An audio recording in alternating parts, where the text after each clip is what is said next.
Hi everybody, Nicholas Vogelzang here from Vogelzang Law on our Ask the Doctor segment on a beautiful Thursday in Denver, Colorado. I'm here with my father, Dr. Nicholas Vogelzang. I am actually the third. His father is Reverend Nicholas Vogelzang, passed away quite a few years back already. But we hope you're doing well.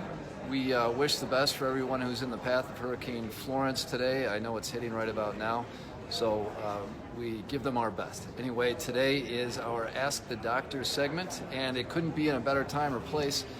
I happen to be going through the Denver area, taking off back to Chicago today, and my father is here for the U.S. Oncology meeting where they're discussing all the different research that's going on for a variety of cancers. So today we'd like to talk about a couple things. One of the first is that my beautiful bride, Kaylee Vogelzang, is the editor-in-chief to this magazine, Cancer Wellness. Just came out a couple months ago, and Dr. Vogelzang is featured in that. And it's all about living with cancer and not becoming your cancer. It's a way of changing your mindset.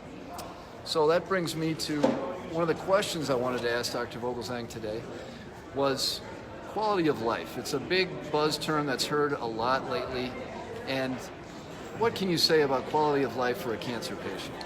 Well, one of the things that I always get asked is, how much time do I have, Doc? And people ask me this. Sometimes they'll be very open about it. And the other day, somebody said, "Well, I got to talk to you," and I said, "Well, about what?" And he whispered to me. He goes, "How much time do I have?" And I looked at him. I looked at my watch. I go, 1 hour and 2 minutes. And he laughed, and I said, okay, let's not try to get too serious here, because nobody knows, and your quality of life is what the important point is. You don't know what time your life will end. No one does, and therefore you want to maximize your quality of life. That's what this magazine is called, Cancer Wellness. It's not about cancer. It's about wellness. It's about what you can do.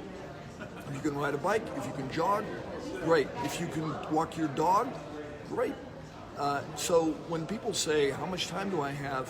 What they're really asking me is, what's the quality of my life going to be like? And the best thing I can tell you is you are the master of that. You're the master of your quality of life. A lot of people say, well, I really don't want to take narcotics. And everybody's on anti-narcotic kick now. You hear about the Blue Cross Blue Shield not covering it and so on. Well, for some people, narcotics are vital for their quality of life. They have to have narcotics to maintain their quality of life. For other people, narcotics are negative for their quality of life. So you want to reduce your narcotic use if possible.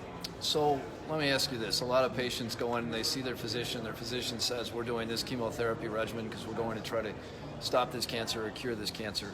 Does that patient have any say? Can the patient ask the doctor about quality of life and have them adjust the chemotherapy, or is it only one route and one set of one dose of chemotherapy that will get them to that point? Well, quality of life almost always diminishes when you're on chemotherapy.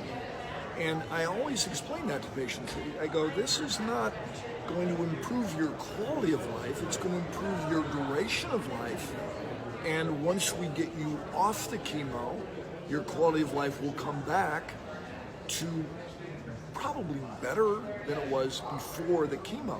So there's a price to pay of chemo to not only improve your quality of life, but also your duration of life.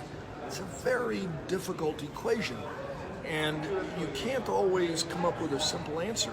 So one of my patients, his name's Benny, the other day, I explained to him, I said, now Benny, are you ready for chemo? It's not going to be easy. And you go, what do you mean? Well, exactly that. It's not going to be easy. It will reduce your quality of life. But in the long run, if we make the tumor shrink, you'll get longer life and higher quality of life. And I think, so chemotherapy for mesothelioma is never an emergency. I mean, I can't remember the last time that I said, okay, you're going to start chemo tomorrow.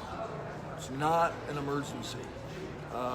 But you need to go into it with your eyes wide open about your quality of life.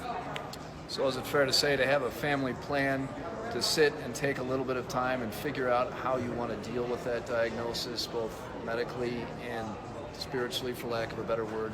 No, that's a very good word. The idea that your whole body, your whole life, your core of your being is affected by cancer, and the oncologist can only address a part of that. They can't affect, if you have heart disease or lung disease, or if you have severe pain. Maybe we can help that pain, but we can't fix your heart or your lung disease. So yeah, it's the timing. I always ask people, when do you want to start chemo? And they look at me in a puzzled way. They go, well, what do you mean? And I go, well, number one, do you want to start chemo? And number two, what do you have on tap? What are your plans? Do you want to make a cruise to Alaska? Do you have a reunion coming up? What's your plan? And then I will adjust my chemotherapy to your pattern of life, to maintain your quality of life. And now your comments, obviously everyone has different cancers, different prognosis, and different physicians that come about it in a different way, and we're not talking globally about how to deal with cancer. No. We're dealing with, when you get a serious diagnosis, not that any cancer diagnosis isn't serious, but a mesothelioma diagnosis, which it's very serious. Has to be dealt with in that time. Yeah, I mean, there are cancers that you have to treat immediately, like testicular cancer, or leukemia, or lymphoma, certain kidney cancers. I mean, there are cancers that need to be treated right away, and the treatments are not only easy, they're highly effective. So, but unfortunately, that's not the case in mesothelioma yet, but I don't see anything easy on the horizon yet either. So everyone has to adapt to this reality that they need treatment, they want treatment. Treatment will extend your life, but it will also reduce your quality of life. It's a very complicated equation that has to be solved only by the individual patient, his or her family, in consultation with their doctor and their pastor and their priest and maybe the rabbi. It's that complicated. Okay, well, thanks, doctor. And I know you're in Denver here. You're going to spend a couple days relaxing? I am. I'm going to go see my youngest son, my brother, his brother, and we're going to go learn about some of the new drugs, some exciting new stuff. We're just so happy to be using these drugs to help patients every day. That's great. And I'm sure a lot of the cancer patients out there are always happy to hear about all the hard work that you and all the others, all the other physicians are doing to beat back these different cancers. Thanks. Appreciate it. Good luck. Yeah, everyone, thanks for tuning in. As always, this is the Cancer Wellness magazine that I threw up. Is available online at cancerwellness.com. You'll see Dr. Vogelzang's article in there. Also, Dr. Vogelzang is in Las Vegas. What's the name of your practice? It's called Comprehensive Cancer Centers of Nevada. So you can see him, and have a great weekend, everyone. We will see you. I won't be able to do my feature video tomorrow because I've got a day off, but we'll see you next week. Thanks a lot. Bye-bye.